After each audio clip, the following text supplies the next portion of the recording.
Dalam sebuah desa kecil di Sumatera Barat, kisah cinta dua remaja berubah menjadi tragedi tak terbayangkan. Sebuah permintaan izin tidur di rumah teman berakhir dengan yang misterius. Namun, yang terungkap kemudian adalah kisah kelam yang melibatkan kehamilan, kepanikan, dan tindakan keji dari hubungan pengenceritan. Dan bagaimana kisah ini bermula, yuk kita bahas.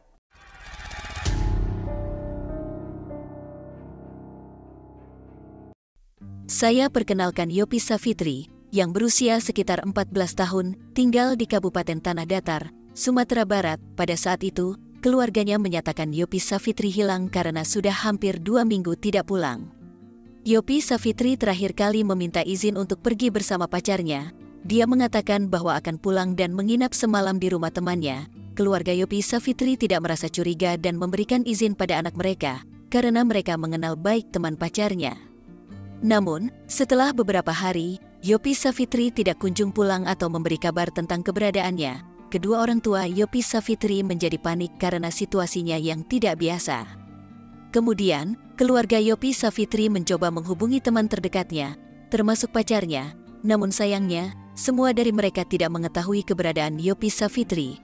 Mereka memutuskan untuk mencari anak mereka dan meminta bantuan dari beberapa pihak, termasuk keamanan, agar dapat segera menemukan putri sulung mereka. Namun, beberapa hari berlalu dan Yopi Safitri tetap tidak ditemukan. Kondisinya seperti lenyap tanpa jejak. Pihak keluarga pasrah dan berdoa agar anak mereka selalu berada dalam perlindungan Tuhan. Setelah pasrah, mereka mendapatkan kabar dari Ruby Safitri yang datang dari pihak kepolisian.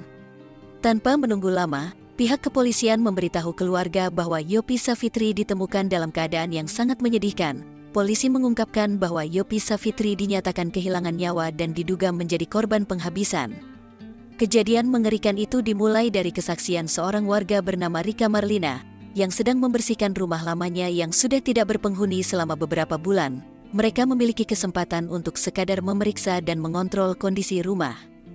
Saat masuk ke dalam rumah, Rika mencium aroma yang tidak sedap di kamar, mengganggu penciumannya hingga ke bagian terdalam. Awalnya, dia menduga bahwa aroma tersebut berasal dari bangkai tikus di dalam rumah. Oleh karena itu, Rika bergegas mencari dan berencana untuk membuangnya.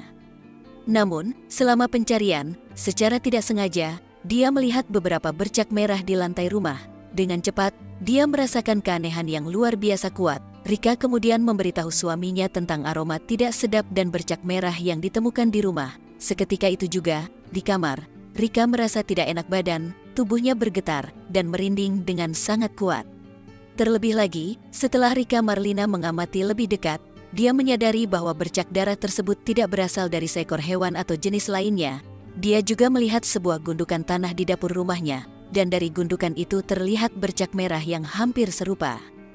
Kembali di kamar, Lina menghubungi suaminya dan mengatakan agar memberitahukan kejadian tersebut kepada desa sekitar. Setelah semua berkumpul di rumah, beberapa warga kemudian menggali gundukan tanah untuk mencari fakta sebenarnya. Saat tanah mulai digali, aroma yang tidak enak semakin tercium sangat kuat di hidung mereka, seperti bau busuk yang sebelumnya tidak pernah mereka cium. Setelah tanah digali, tiba-tiba muncul sebuah kaki yang jelas sekali adalah kaki seorang manusia. Kejadian itu menambah misteri dan kengerian yang terjadi di rumah tersebut. Mereka segera mempercepat galian tanah, dan sekitar 1 meter ke dalamnya, terlihat sosok seorang gadis terkubur dengan posisi terlentang, tampaknya dalam keadaan sempurna. Gadis itu masih mengenakan pakaian lengkap, namun terdapat beberapa luka yang sudah mengering di leher dan perutnya. Luka-luka tersebut bersifat terbuka dan diduga ayunan dengan menggunakan benda sajam yang biasa ada di dapur. Warga dengan cepat mengeluarkan gadis tersebut dari dalam tanah. Mereka benar-benar tidak menyangka bahwa kejadian ini akan mereka saksikan di depan mata mereka sendiri. Warga selanjutnya berinisiatif untuk melaporkan penemuan tersebut ke pihak kepolisian. Beberapa jam kemudian, pihak kepolisian bersama dengan pihak terkait datang ke lokasi kejadian. Mereka mengamankan rumah tersebut dan membawa tubuh gadis tersebut untuk melakukan penyelidikan yang lebih mendalam, mencoba mengungkap misteri di balik kejadian keji tersebut. Pihak kepolisian kemudian dengan cepat bergerak untuk mengungkap kasus ini. Mereka melakukan interogasi terhadap beberapa warga setempat, termasuk pemilik rumah tersebut. Setelah mendapatkan identitas lengkap dari korban, pihak kepolisian akhirnya menemukan bukti yang mengarah kepada pelaku pembunuhan. Bukti tersebut diperoleh dari beberapa saksi dan dari sidik jari yang ditemukan di tubuh korban. pihak kepolisian kemudian melakukan pengejaran dan pencarian terhadap terduga pelaku. Dalam kurang dari 1 hari, mereka berhasil menangkap terduga pelaku di Kabupaten Padang Panjang, Sumatera Barat.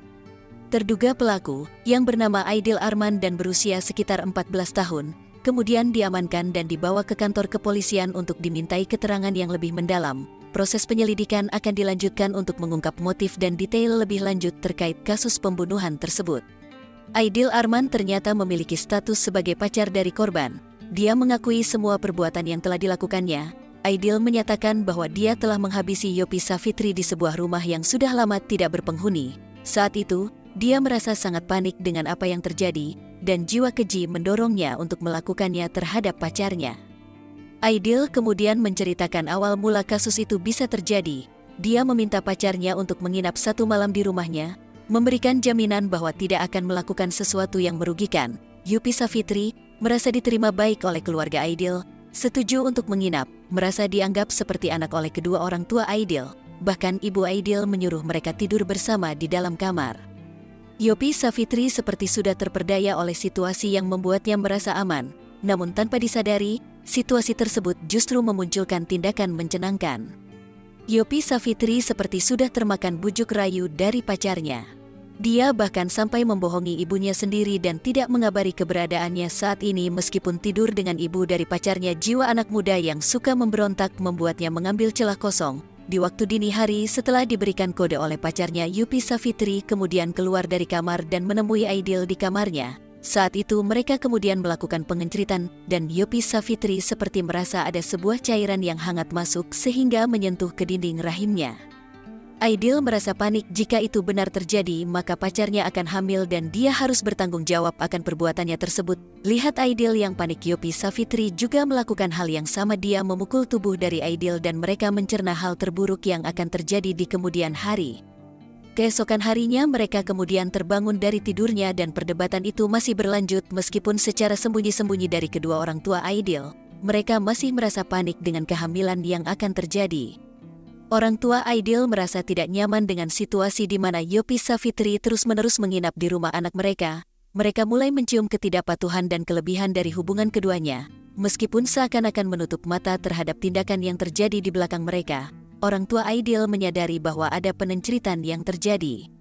Secara halus, mereka memberi peringatan kepada Yopi Safitri dan memberikan sinyal bahwa keduanya sebaiknya tidak boleh disatukan dalam satu rumah. Yopi Safitri kemudian diingatkan bahwa keadaan ini tidak dapat berlanjut seperti ini, dan dia disarankan untuk pulang ke rumahnya. Aidil pun diminta untuk mengantarkan pacarnya pulang, dan dia mengangguk seperti menyetujui perkataan orang tuanya. Namun, kenyataannya adalah Aidil tidak membawa pacarnya pulang seperti yang diinginkan oleh orang tua. Sebaliknya, dia membawanya ke sebuah rumah kosong yang tidak jauh dari rumahnya sendiri. Aidil masih terus terpikirkan tentang kehamilan Yopi Safitri, dan ketakutan tersebut menghantuinya dengan sangat kuat. Pikiran-pikiran buruk mulai merayap dan merencanakan hal-hal yang di luar nalar terhadap pacarnya. Aidil tidak ingin orang tuanya merasa malu atas tindakannya yang mengakibatkan kehamilan pacarnya. Pemikiran gila mulai merasuki pikirannya, dan akhirnya ia terjerumus dalam rencana yang mungkin membawa dampak serius pada hubungan mereka. Singkat cerita, Aidil mengayunkan balok kayu kepada kekasihnya tersebut. Lalu Aidil yang melihat sebuah cangkul di halaman rumah tersebut kemudian memiliki sebuah ide untuk menyembunyikan aksinya yang telah menghabisi pacarnya tersebut. Dia selanjutnya menggali tanah di bagian dapur dan memutuskan untuk mengubur pacarnya di sana. Setelah berhasil melakukan penggalian sekitar 1 meter, setelah itu dia pulang ke rumah dan berlaga seolah seperti tidak terjadi apa-apa. Dia kemudian merapikan bajunya dan pergi ke kota sebelah untuk melarikan diri hingga sekitar 1 bulan kemudian akhirnya berhasil tertangkap dan harus mempertanggungjawabkan aksinya di mata hukum.